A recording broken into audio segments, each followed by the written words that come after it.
ఒక పెద్ద అరణ్యంలో పచ్చటి చెట్లతో నిండిన గణపతి అడవి ఉండేది.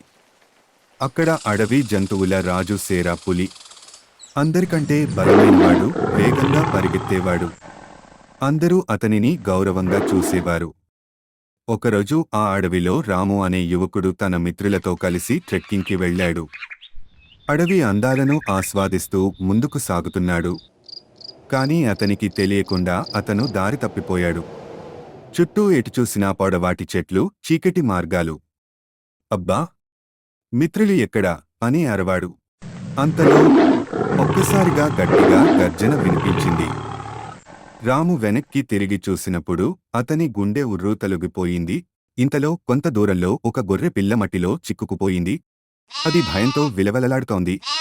పులి దాన్ని చూస్తూనే ఉంది. రాము ఒక్కసారిగా ధైర్యం చేసి ముందుకు వెళ్లి ఆ గొర్రె పిల్లను మట్టిలోంచి బయటికి తీసి నెమ్మదిగా చెట్టుపైకి ఎక్కించాడు.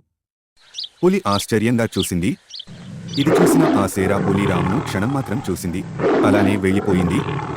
రాము ఆశ్చర్యపోయాడు. పులి నన్ను వదిలేసిందా?